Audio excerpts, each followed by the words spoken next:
Hello, everyone, and welcome to the Best Day Ever Crafting Podcast. This is a podcast about my making journey and celebrating with you all the reasons why crafting, creating, making every day makes for the best day ever. My name is Trisha, and I can be found on Instagram and Ravelry as Tie-Dye Diva. You can find show notes in the Ravelry group, and I will leave a link to the show notes in the description box below. You can also find me at my sticker and stationery shop, which is thefibertree.com. If you like to craft, paper craft, a journal, or plan, hopefully you'll get a chance to visit the shop and find something you love. So welcome, everyone. This is episode 78. And if this is your very first time here, then an extra special welcome to you. So today, I have a lot to share with you. It's been a few weeks since we last chatted. So yes, I am surrounded by finished objects, works in progress, acquisitions, and so much more. So we'll get a chance to talk about all those things, and I will also answer a viewer question as we knit and chat towards the end. Let's see. I think that's all I have to share with you for the beginning. If you are a new subscriber, I hope you like what you see. And if you do, please leave me a comment below and subscribe and sign up for notifications so you will be notified when the next video goes live. So why don't we do what we normally do? Why don't we start out with what I'm wearing? I was about to go right into finished objects. I am wearing my Metamorphic sweater by Andrea Mowry. I just finished it maybe about a month ago, and it has been heavy in the rotation. It's so cozy, it's so comfortable. The yarns that I chose are a mixture of superwash, a DK, as well as a sport weight yarn.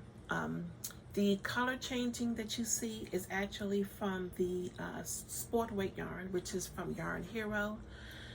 And the DK weights are from a variety of sources. I've got some Knot House DK. I've got some Craft House Magic DK. What else do I have? Yeah, just those three. But again, the color changing is Yarn Hero. Color mix, no, I think it's their fingering, Yarn Hero color mix fingering, and a DK for the main color. So I absolutely love this sweater. It fits really, really well. I love the detail of the faux seam down the shoulders as well as the front. It is also repeated on the back. The weather has been really, really unpredictable here in the Washington, D.C. area. Today, I think it's about 60 something, but it's overcast. Sometimes the sun is super bright, but for the most part, it's been really overcast and cloudy. So it makes for perfect lightweight sweater weather. So yeah, this again is the Metamorphic by Andrea Mowry. Okay, so finished objects. I'm not sure if I showed this on the last podcast or if I cast this on afterward, but I finished another Sophie scarf. Actually, this is the Sophie, it's the shorter version because there is now a Sophie, this is the Sophie scarf. There's now a Sophie shawl. The exact same design idea as the scarf, but in the shawl. And it's really, really nice. Not sure if I'm going to make one, but I absolutely have loved making these little kerchiefs. They're so chic and versatile. So this is how I will most likely be wearing it. When I wear them just with a cardigan or a blazer. On a day like today, it would be perfect. Just enough to keep your neck warm. But super cute, just a super easy, fast project. And I do plan on making more. This is my second one. This time I used Plucky Knitter Traveler DK, which is a combination of merino, yak, and silk. So it's the perfect yarn for this because it's that silk, just gives it just the right amount of drape. And the color is cornucopia, which is just this really deep, like a burnt orange. It's really, really pretty. And if you look close enough, you'll see the sheen from that, from the silk. This color, cornucopia, on other bases is a little more on the orangey side, a little brighter, but because of the color of the yak, those colors tend to dye up a little bit darker. So that's why this is like a dark burnt orange. But absolutely love it, and I should probably get another one on the needles before the weekend starts. I don't think I told you the date. Today is, I'm gonna grab my phone. Today is Thursday, November the 10th. This will probably air on Friday, November the 11th, no doubt. So yeah, so happy about that. Second finished object that I have is my trim vests, and I will put the name of these patterns right below. So this is my trim vest.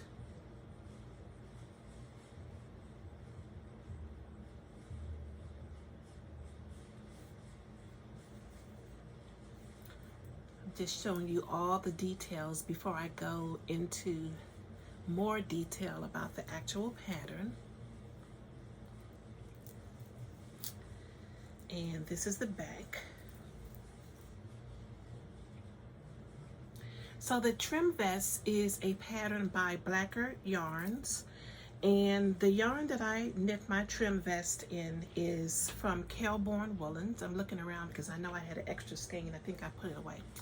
So this yarn is by Kelborn Woolens. It's the Kelborn Woolen Scout, which is a worsted weight wool.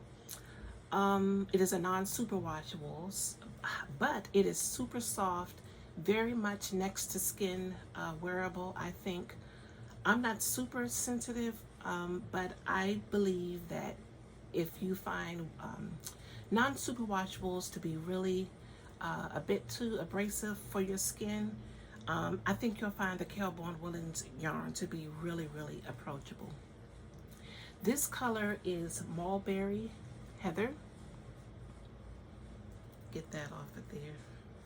So this color is Mulberry Heather, and I think that's showing up really, really good.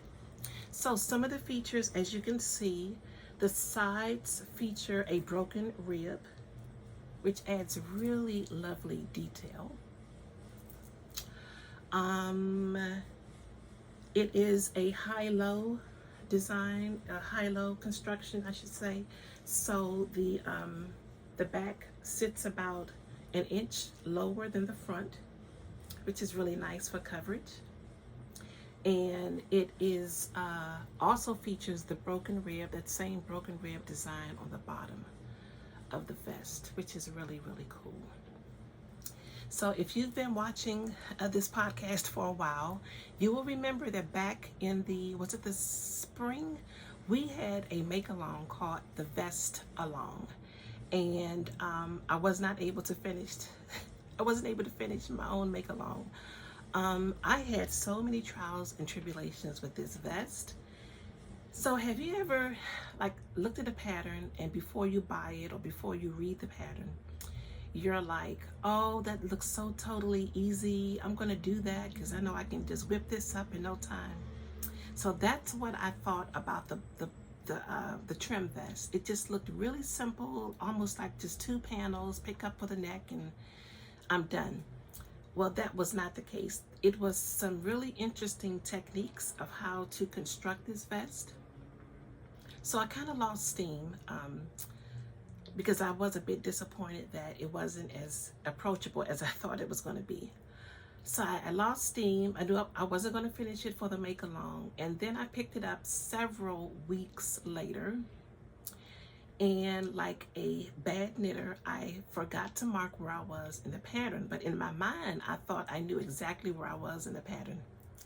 Long story short, you know the story. I ended up knitting two front, no, 2 back panels. I ended up knitting 2 exact panels. I wanted this to be a V-neck, and you know how you get to knitting, it does get to a point where it's just straight stockinette. You're just knitting, knitting, knitting, knitting, knitting. You're in the zone. And I got the entire piece almost done, the second piece almost done, and I realized, wait, this is supposed to be a V-neck, but this doesn't look like a V-neck.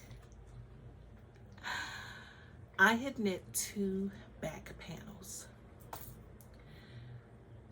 I cannot tell you how disgusted I was with myself for doing that.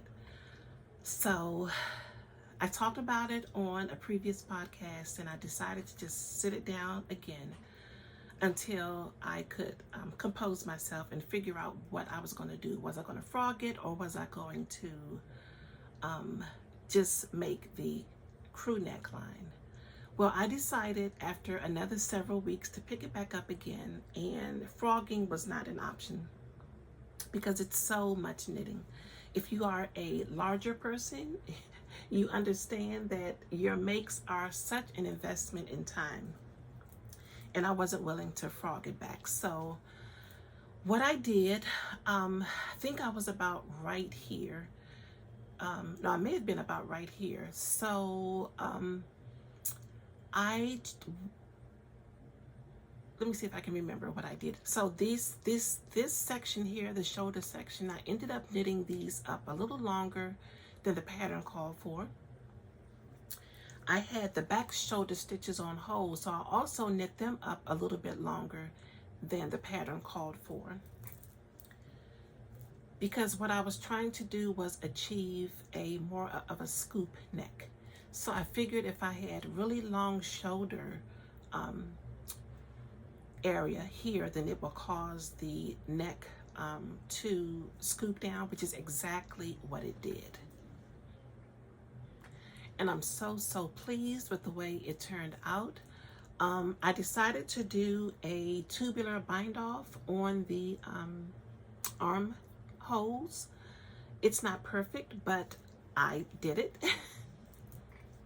And I'm so proud of myself for doing that. This is my very first tubular bind off. I wanted this to look as neat as possible. Although in retrospect, as I look at it now, I don't think that the tubular bind off looks any better necessarily. So this is the tubular, and this is just the 1x1 ribbing. So I can't really say that I think the tubular looks a lot better. Is it worth the investment in time? Because it does take quite a bit of time. I'm not sure. Not sure about that, but I am sure about the fact that I'm so happy that this is done. And I hope to wear it this weekend. That is my plan. So again, this is the trim vest, the trials and tribulations of the trim vest by Blacker Yarns. Very excited that this is done. Okay, so what have I been working on? Let's see, let me just open up some bags and see what I have here. Oh, okay, yes. So this is the Bandana Cowl by Pearl Soho. Pearl Soho is doing a make-along for the Bandana Cowl. They have some amazing prizes, including like $1,000 gift card to Pearl Soho. Can you imagine? So I decided to cast one on, and here is my progress. So of course the center is where you see the V right there. This pattern has a ton of short rows. As a matter of fact, the entire body is almost just all short row knitting, short row shaping to get the shape of the bandana style, but not difficult at all. The pattern gives you instructions for knitting it with German short rows as well as traditional wrap and turn short rows. So very easy pattern. It is knit on a US 10 needle, and I'm using Higher Sharps. The yarn that I'm using is from the Plucky Knitter. It is their bulky base, which is a superwash merino, and the color is Aunt Bootsy. I don't even know if they're still dyeing this color or not, but I absolutely love it. It's just, it's got some blues and grays and greens and yellows. It's just a super lovely color, and I have this color on other plucky bases too. I loved it so much. So yeah, this again is the Bandana Cowl by Pearl Soho, and it's just about done. I am a bit doubtful that I will have enough yarn to, I know I'm not going to have enough yarn to finish it according to pattern. This is all I have left, and I don't have any more. So I will definitely be making some modifications to this. I might end up, I'm not sure exactly what I'm going to do, because right now I'm at the point where you do some decreases as you get to the top, and I've already done 2 sections of decrease. So I may end up taking this back to where I first started the decreases, and then creating my own decrease sequences, and then mirror this cast on image, which will be about an inch of garter stitch around the neck. So yeah, very, very enjoyable, very quick knit. I think this is only about 2 nights of knitting, so I will definitely have this finished the next time I record. And it's perfect for on-the-go knitting, and it's sitting in my Matterroot Maine project bag. Okay, so my other whip is my Musselburgh hat by Isolde Teague. I feel like I've been drinking the Kool-Aid with all of wanting to cast on all the popular things here lately, and that's okay. Just make what makes you happy, right? So this is my Musselburgh hat. As you can see, it is a top-down construction, and it is also a very interesting construction, but also an interesting approach to knitting a pattern. Basically, she has you to knit until you can do measure your gauge, until you know how many stitches you have for the inch. And then there is a chart that will determine how many stitches you need to increase before you just start knitting straight down. So that's really, really cool. And the way that this is constructed, you just basically knit a huge tube, and then you end the tube by mimicking, you will bind off so that it looks like the cast on, and then you will fit it one end into the other. Excuse me, I'm going to get some water. My throat is just allergy season. What can I say? So yeah, you fit one end into the other, so you end up with a double thick hat, which is really, really cool. And this yarn is, how gorgeous is this yarn? This is Chelsea Luxe fingering. Let me see if I have my ball band in here so I can call it exactly. Yeah, I got it. Call it exactly what it is. It is called the Chelsea Luxe Coupe Sock, and the color is Megan. So I believe Megan is the name of one of her chickens, and this was definitely from the Coupe collection. And I'm just so pleasantly surprised that this is actually striping up. When I started the Musselburgh hat, you can see that it was more like a variegated, and then once I finished with the increases, the yarn started to stripe. So I'm so excited about that.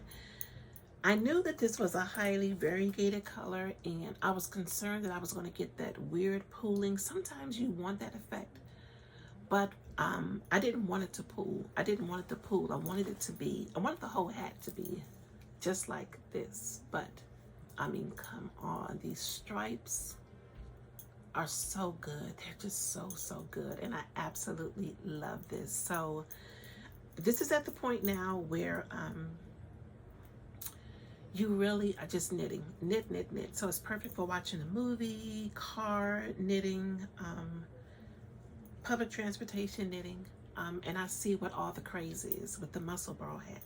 So, and I'm knitting mine on a US 3 needle.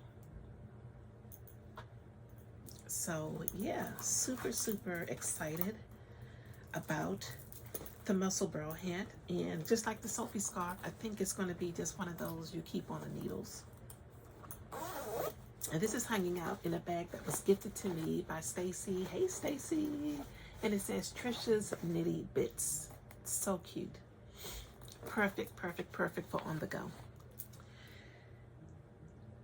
So my next work in progress is my Ranunculus, my second Ranunculus that I shared with you the last time. So this week I was able to bind off the sweater. This one is, if you remember the last one I knit in a worsted weight and it was pretty cropped. This one I knit a little longer. I have not tried it back on since I bound off these stitches, but it's definitely longer than my first one. Let me show you how much yarn I have left. I'm using a mohair, a silk mohair, along with a fingering weight. The silk mohair is the top one, and it is from, the name is escaping me. I'm going to put it right here. That's what happens when you don't write things down. And the fingering weight is from Plucky. It's their solo base.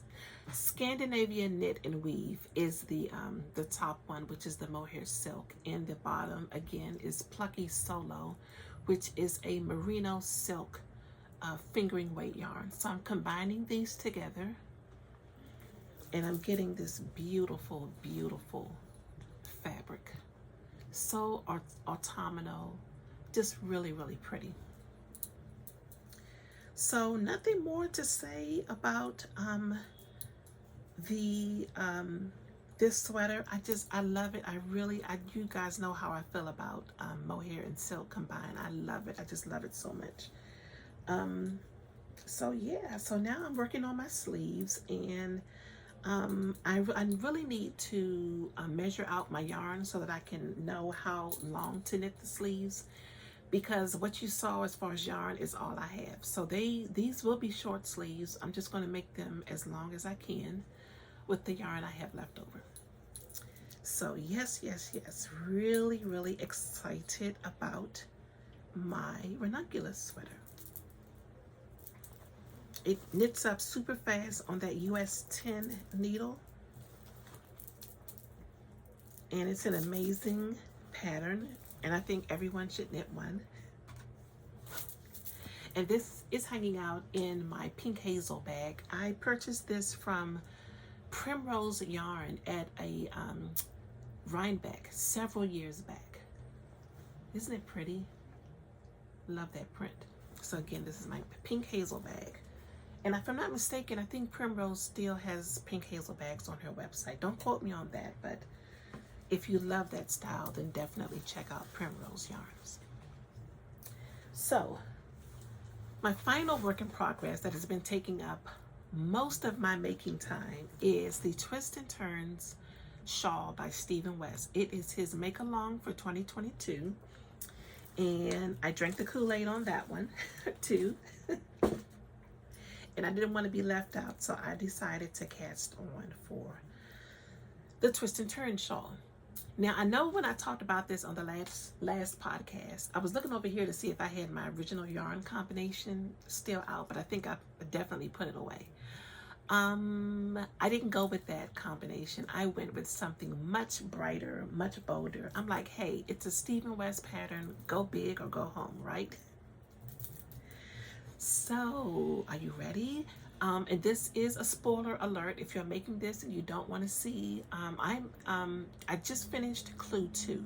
So, here's a chance for you to look away now. Okay, so here is my shawl. Isn't it pretty?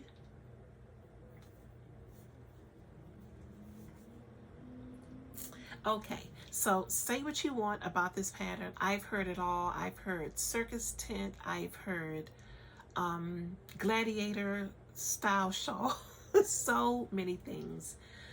And I could not agree more on all of those. However, you cannot deny the beauty of these stitches and the ingenuity of Mr. West, who is absolutely amazing. Okay, I could talk about this shawl all day, but I'm just going to try to condense it because I know you've heard it from so many other podcasters. This pattern, despite how intricate it looks, was not difficult to do at all. The hardest part is just how tedious this first section was. So this whole panel here with chevrons and the braids were section 1. Every single one of these loops which you braided into one another had to be knit and cast on separately. So you were binding these off and casting them on like every 4 rows or so. And I want to tell you, it was a lot. It was a lot. This pattern is just a lot of knitting. A lot of knitting. And then once you did that, you would loop them through, which creates the braid. Super exciting. Even Stephen West says in the video tutorial that this is his first time doing this technique. So it's kind of cool being able to knit along with such a prolific designer with his newest technique. So that's the number one thing I loved about this. Number 2, I loved the video support for these techniques. If I had just been reading the pattern, because I'm very much a visual person, if I had just been reading the pattern and there was no video tutorial, I would be like, you want me to do what? Insert what? Where? Huh? I would have given up a long time ago. But the video support is just so detailed. There is no question about what you're supposed to be doing, where you're supposed to be doing it at. Loved that so much. So this is section 2. Section 2 was creating these short row wedges that had some twisted rib in between them. That's repeated on both sides.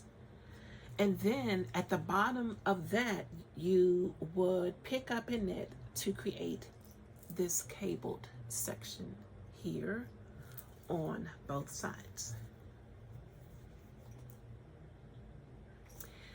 I haven't knit cables in quite some time. I would venture to say I haven't knit cables in years.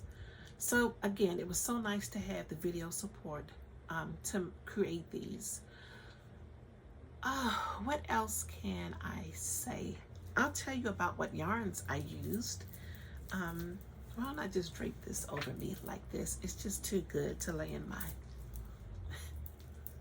to lay in my lap. Okay, so pretty.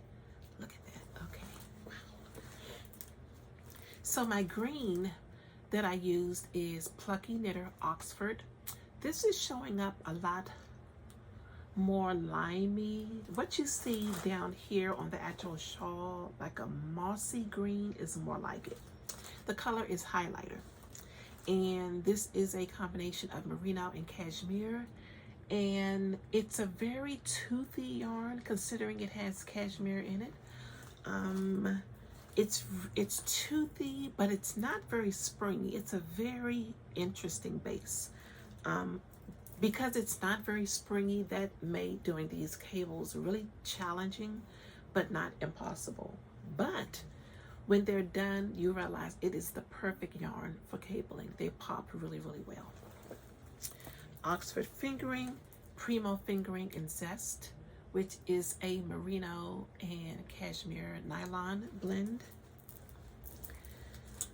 My twisted rib in between my wedges is this color here. This is, I believe it's antique lace from Legacy Fiber Arts. And because it is a Stephen West make-along, I decided to add in some mohair on my wedges. So this would be contrast color 2. And I know I'm not going to have enough to complete the other section that calls for contrast color 2. I'm sorry, contrast color 3. So I'm going to be introducing in another color. And I didn't tell you, this color here is Foxtails, again by Legacy Fiber Arts. It's their merino, their mohair silk base. And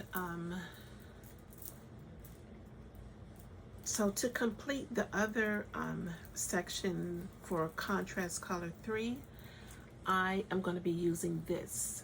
This is from the Farmer's Daughter.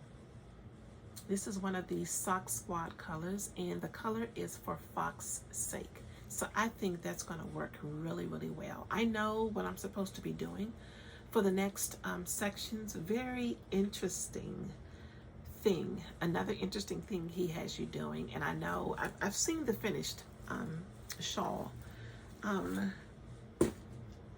which is not a problem, but I have enjoyed every single stitch of this. Stephen West is, I knew that he was an amazing designer, but this shawl has just blown me away.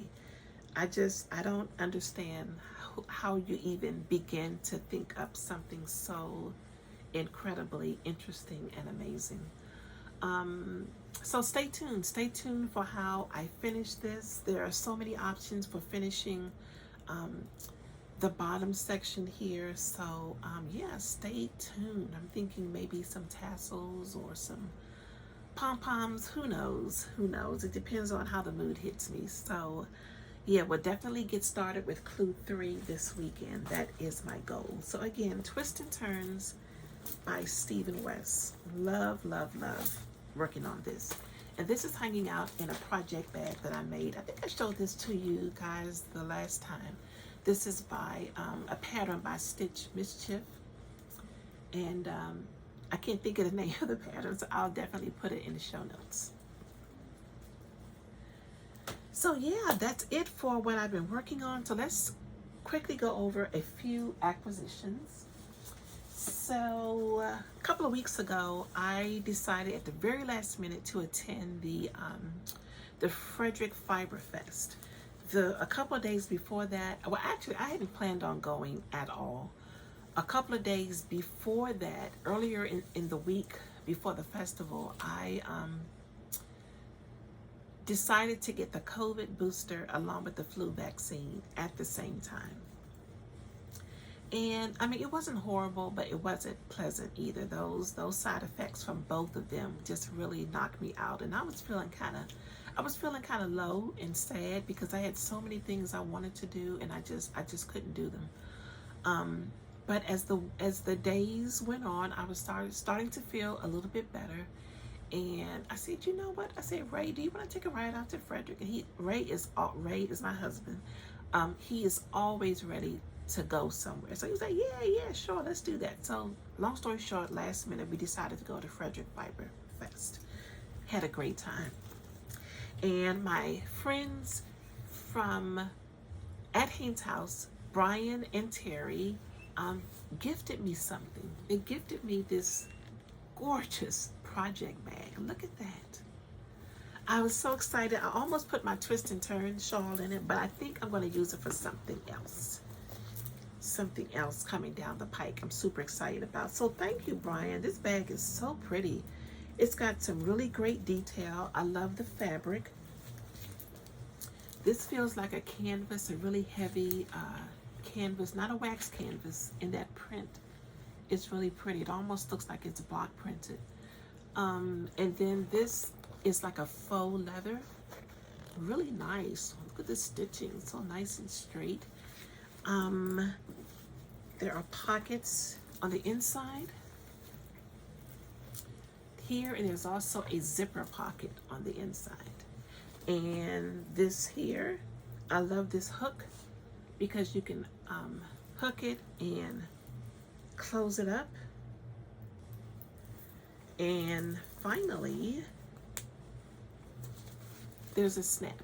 So super, super secure. I could see using this as a handbag or a to-go bag, maybe a festival bag. It's big enough for a small project and my wallet and a few other personables, and it would totally work for a sweater, even for my plus size person. So thank you, Brian and Terry. Absolutely love this. So let's continue on with the At Haynes House Love Fest, shall we? Last weekend, I had the privilege to be able to go to one of my local yarn and fabric stores, which is Sweet Pea Fiber and Three Little Birds Sewing Shop in Hyattsville, Maryland. It is a combination of a fabric store and yarn store. The fabric is in the front, the yarn is in the back, and in the very back of the store, behind the yarn, is classroom area. So it's a huge place. It's a huge place. Beautiful yarns, beautiful fabrics. I really need to go there more often. So anyway, I went there because Terry of At Haynes House Yarns wrote a book. She wrote a book called Passages of Hope. It is based on the Underground Railroad, and there is yarn involved also. A yarn shop, hopes and dreams. I'm so looking forward to reading this. And I'm just amazed at Terry for writing this book. And it was really fun. There was a Q&A. She talked about the inspiration for the book, her inspiration as a writer. It was just really eye-opening and interesting. So again, this is the book, a very approachable read, which is great. And not only did she have the book there with her, but she bought yarn with her. So it was like a trunk show and a book signing all in one. So, you know, I'm sitting here. I know she signed my book. I didn't even read what it says. Let me see. Let's see here. It says, to Trisha, always keep your hope, Terry Haynes. Aw, so nice. So in addition to the book, Terry and Brian also dyed up some colors that were inspired by the book cover.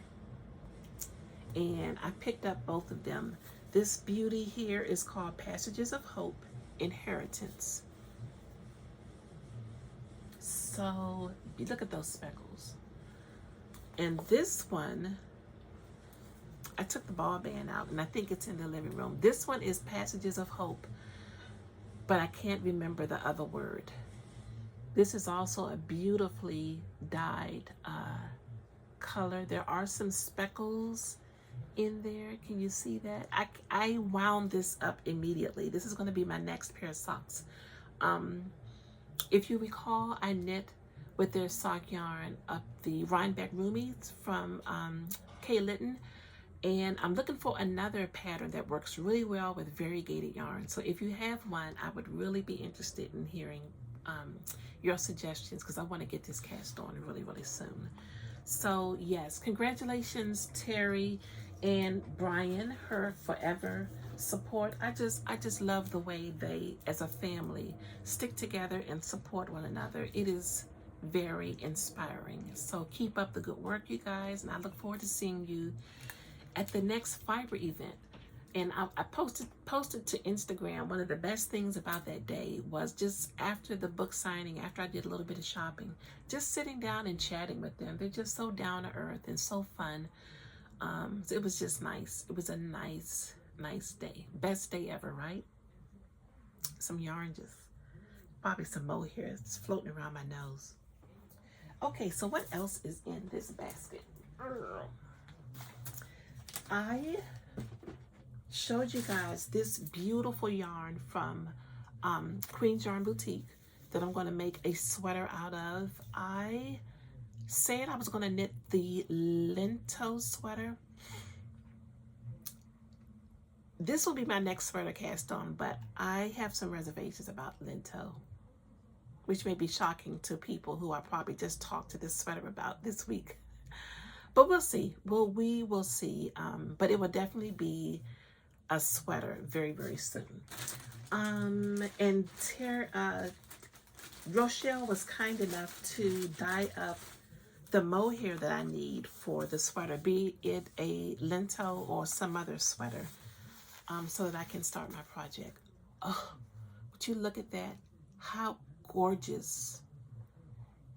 That's perfect. That is a perfect representation of this color. It is perfection. Absolute perfection.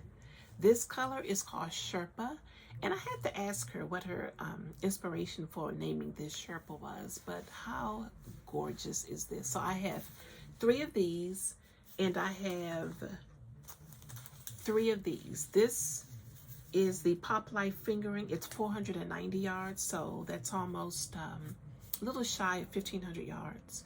And her Revolution mohair is 459 yards, so really good yardage for a mohair silk base. So really excited to get this sweater, whatever sweater it is, cast on. Let's see, what else do I have in here I want to share with you. My good friend Sandy from Sandy by the Lakeside had an update recently, and when I saw this print, I knew that I had to have it. How adorable is that? Teacups. So this is, I have several of her bags in this size. This will work for like a 1-skein cowl project, and it would be perfect for socks also. So pretty, so dainty and feminine. So thank you, Sandy. Love, love, love that. Primrose Yarn had a update not long ago, and it was a oh, how can I describe it? What did they call it? It was like mill-ins. They had a mill-in sale of this yarn here. Let me put my glasses on so I can tell you exactly what the base is. This is called their Homestead Sport, which is a 2-ply sport weight yarn, very reminiscent of Spin Cycle, but at a much better price point, I think. So if price is important to you, this is a wonderful option, along with the Yarn Hero and so many others. So this is 250 yards of a superwash merino. That's interesting because I believe the Spin Cycle is a non-superwash. So this color here, she's just calling it a mismatch. Beautiful. And this one here, I'm not sure if these have a color. Okay, this one is Gothic Grunge. Gothic Grunge. And this one here is called Starling and Bramble. So these would be perfect for color work in mittens, hats, and so many other things. Let's see what else is in this goodie basket I can share with you. One other thing. Oh, actually it's a couple of things. So this particular thing has been on my wish list for so long. And so I decided to finally get it. Excuse me 1 second. Ooh, pretty close. I'm having a moment. If you are my age, you know exactly what that is. I promised myself when I got to this stage in my life, I was going to go through it gracefully, and I think I do pretty good most days. My family would probably say I have a different story, but anywho, this is by Turtle Pearl Yarns, and the color is Trench Coat. So I saw my good friend Tasha knitting her socks, and as we were sitting there, I was like, you know what, I'm ordering mine, because I have always loved this color. And she has a little image on the back for how it knits up. It's very Burberry-ish. I just love that color combination. So yeah, so those will get cast on at some point. And then finally, I was able to go to, oh my goodness, the name of the yarn shop is escaping me. Oh my God, I'm gonna put it right down here. Oh my goodness. So a couple more than about a month ago, some friends of mine, we got together and we created our own yarn crawl. We crawled to New Jersey, and we visited 6 yarn shops and had the best time. The final yarn shop that we visited was in Baltimore, and it's like right on the tip of my tongue. Anyway, I'll put it right down here, and I picked up a few things from there, but the one thing I was super excited about are these. So you've heard of the Mindful collection by Knitter's Pride. The color in the Mindful collection are this beautiful teal, which happens to be my favorite color, which is why I'm just so excited about this here. I mean, you guys know I love all colors, but this is like my favorite. These bluish greens. This was the color of my wedding 35 years ago, which is amazing. I'm sorry, I was looking at a text that came through my phone. So I decided to pick up the Mindful teal wooden darning needles, and I hadn't even opened them up, but I just feel like I'm always looking for a darning needle, and I said, you know what, if I'm going to start collecting the Mindful collection, this would be a good place to start. So they came in this beautiful wooden container. How gorgeous is that? It's got the Knitter's Pride logo and this beautiful mandala, and you open it up and there are your needles. So there's quite a bit of space to put some other things in there, maybe some stitch markers or other needles. But take a look at these darning needles. How gorgeous are those? They're so smooth and beautiful, and this color is just stunning. It's absolutely stunning. So very excited about those. So that's it for acquisitions for today. And let me just briefly share with you what I've been doing in paper crafting. So as you know, I enrolled in what's called Fodder School, F-O-D-D-E-R.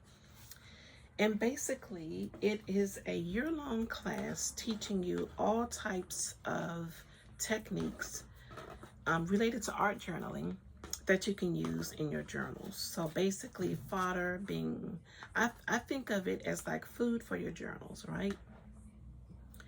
So as I showed you on the last podcast, I created a lot of papers using tissue paper and jelly plate printing. So I made all of my papers. I'll insert a picture of all my papers here. And then I was able to collage those papers, taking different pieces from different papers and collaging them together on a separate sheet. And these are what I came up with. So this is number 1. This is, let me see, 1, 2, 3. This is about 4 different 4 different prints, all collaged into one. The second one is this one here. And the third one, I did 4 all total. I'm holding on to this little strip of paper right here because this is the other element that will get glued down for the third layer. The second layer was some markings, so I just used a permanent marker and just made some markings that I repeated on all of the papers. There you can see those zigzags and triangles. All right, and the final piece is this one here. This might be my favorite.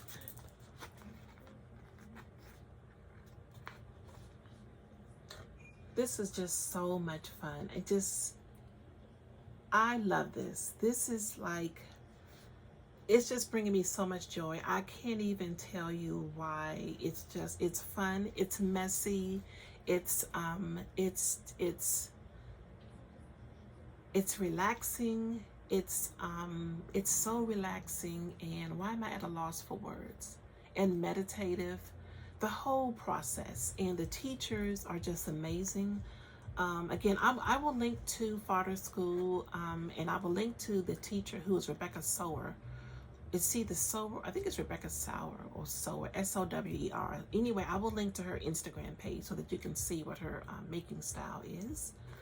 But I just love this. Just seeing the whole project come together has just been so gratifying. This was actually a branch that came out of my backyard, and just seeing it come to life in a piece of art is just amazing. So I will show these again to you on the next podcast once I have had a chance to glue all these down and add a couple more elements I have plans for, and I will either frame the 4 of these in separate frames and put them either in my craft room or living room, or I'm going to collage them into one frame, and I may have to get it custom framed, so we'll see. But having a great time with that. So before we close, let's spend a little bit of time knitting together. Okay, I'm going to be working on my Musselburgh hat while I answer a question from a viewer. So yeah, the question that was asked was, how did you learn how to knit? So my knitting story is so multifaceted, and I would describe it as it's a multi-generational saga. My knitting story, it really is. But it started in elementary school. I learned how to knit from the counselor while I was in elementary school. So I would always get sent to the counselor's office because I had a little problem. I love to talk in class. And when I think about that, it's so bizarre and strange to me because I was so shy as a child. I mean, I was painfully shy. But I don't know, just something about, I don't know, being in class. I don't know. I can't even explain it to you. Anyway, I would always get sent to the counselor's office. So I would go to the counselor's office, and I would be by far the most well-behaved child in the counselor's office. Again, I would just get sent there for talking. And there were other kids who were there who would get into fights. They were what you would consider problem children. Never really knew their whole story, but I grew up in a very urban part of Washington, D.C. Many of those children came from just a lot of difficult situations in growing up. So anyway, I would, again, was by far the most well-behaved child. The way that the counselor dealt with those kids was teaching them how to knit. So when I would go to the counselor's office, I would just be in timeout, basically. I guess they figured I didn't need to learn how to knit. I just need to learn how to keep my mouth shut. So Miss Phillips would teach the troubled children how to knit. And I would sit there watching her knit and crochet with these kids. And I was in that setting several times because it would have been impossible for me to pick this up just from one sitting. So I do remember being sent to the counselor's office several times, and every time I would go, she would be knitting and crocheting with the kids. And I'm like, that looks so cool. I want to learn how to do that. So one day I mustered up the courage to go to Miss Phillips. Now Miss Phillips was a strong-willed woman, and for all intents and purposes, we would have called her mean back in the day. She didn't take any stuff. She was tough. She was time enough for every single student that came across her office. So she was intimidating. I was intimidated, but I just somehow mustered up the courage to ask her one day, can you teach me how to knit? And of course she acquiesced and gave me a ball of yarn. It was a ball of white acrylic. I didn't know that it was acrylic at the time. And she gave me a pair of knitting needles. They were the straight aluminum needles. They were probably from Boy. And I was so happy. I was so happy. I had my own needles. I had my own yarn. And I went home immediately. And I found my quiet place. And I knit immediately. I cast on my stitches. And I just started knitting. I knew everything I needed to know. And I would imagine she maybe prepped me a little bit. Like I said, I just turned 56. So this could have easily been about 48 years ago. So I imagine that she primed me, prepped me a little bit before sending me off with that skein of that ball of yarn and those needles. But honestly, when I got home, what I do remember is casting on some stitches and knitting immediately. And the first thing I knit, I remember, was basket weave. I didn't know what I was making. I just knew I was making. I saw her do basket weave and I did it. I went home and I did basket weave. Once I made that project, I ripped it out and I'd make something else. Once I finished that project, I ripped it out and I made something else. Until one day, the yarn was so dirty and it was so used, and I'm pretty sure I didn't have a crochet or knitting bag at that time, but that yarn had gotten so tattered and so used and so dirty because it was off-white, that it almost became unusable. Everything else that happened after that is a blur, but I do remember other spurts of being able to get yarn. My mother was also learning how to crochet at the same time. So maybe I got some yarn from her or from one of her friends, but I just remember learning and picking up my needles off and on throughout my early childhood, elementary school. In addition to learning how to knit, I also learned how to sew.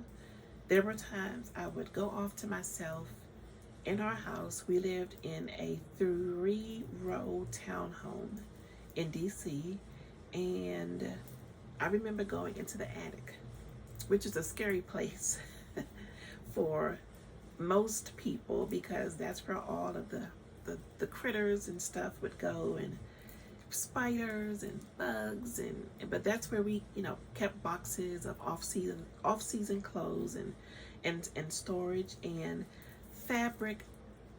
My mom's friends would give her fabric and things like that, so things she wasn't using, old clothes. And I remember going up in there, that it was like a treasure trove. It was dusty, it was dark, it was dank, but I loved going there. I loved going there and it just escaping. And I would take a pair of scissors and some needle and thread, and I would cut into pieces of clothing, and I would make clothing for my dolls,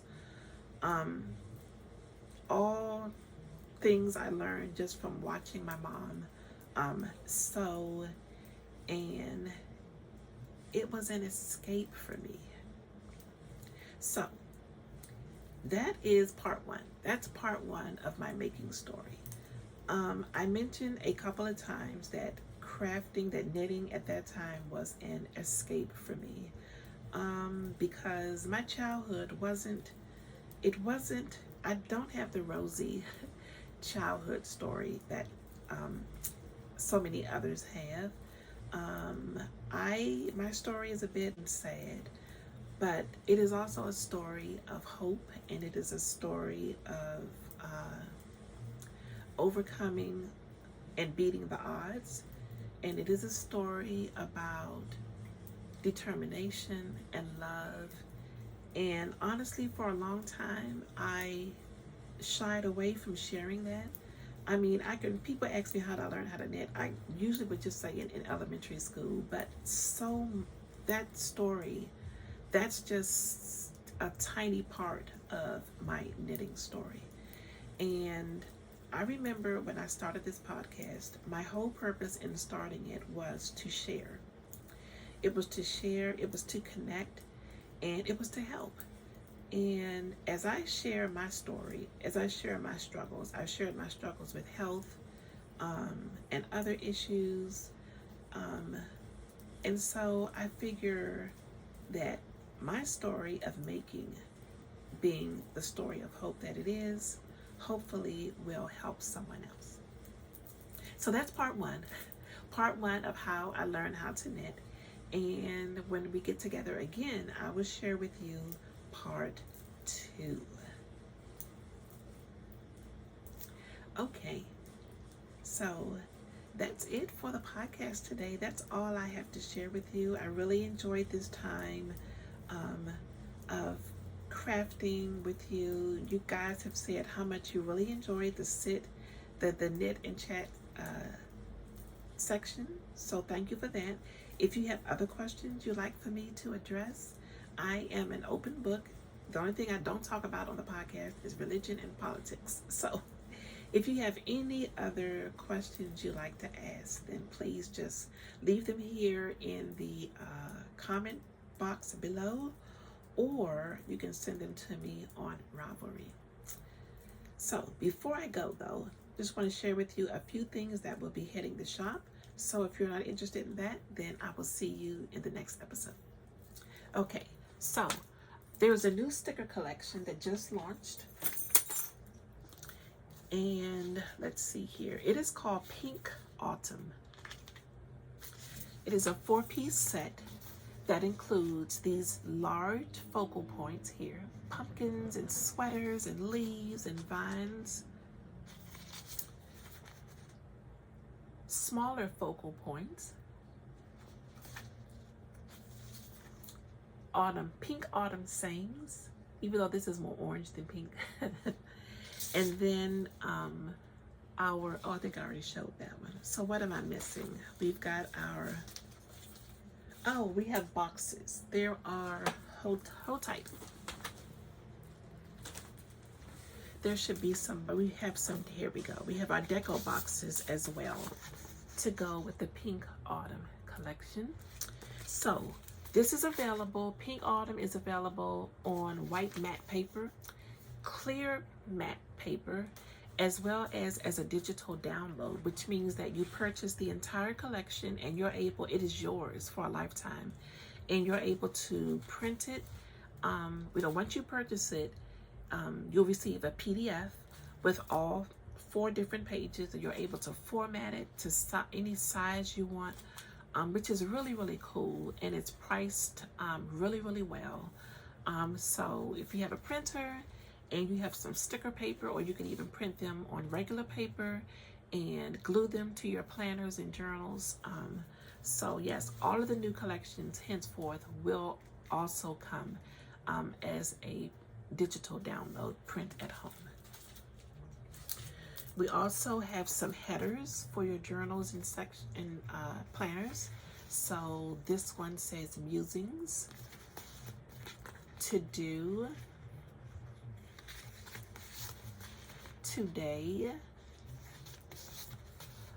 focus, and gratitude. There's also a sheet with all of these on one sheet. So yeah, I really love this, and because what it does is when you have headers that all match, it just makes your spread, your planner, and your journal just look so cohesive and neat. So that's why I created these. In addition to the new stickers, we do have some new, okay, here we go. We have a couple of new stamps in the shop, which is a first for the fiber tree. This one here says, if your dreams aren't big enough, I'm sorry, if your dreams don't scare you, they are not big enough. So we have a few of these wooden stamps in the shop as well as just lots of new things. So the best way to look is to go and click on new, and you'll just have a chronological list of all the new stuff that has hit the shop in the past few weeks. So again, thank you so much for allowing me in your home to spend this time with you today. I really enjoyed it. I will see you again, hopefully very soon, hopefully not as long span of time as this podcast was. But whenever I return, it will always be with lots of goodies, lots of making and things to share. So have a wonderful week. Whenever you're watching this, continue to have so much joy in your making, and I will see you in the next episode. Bye-bye.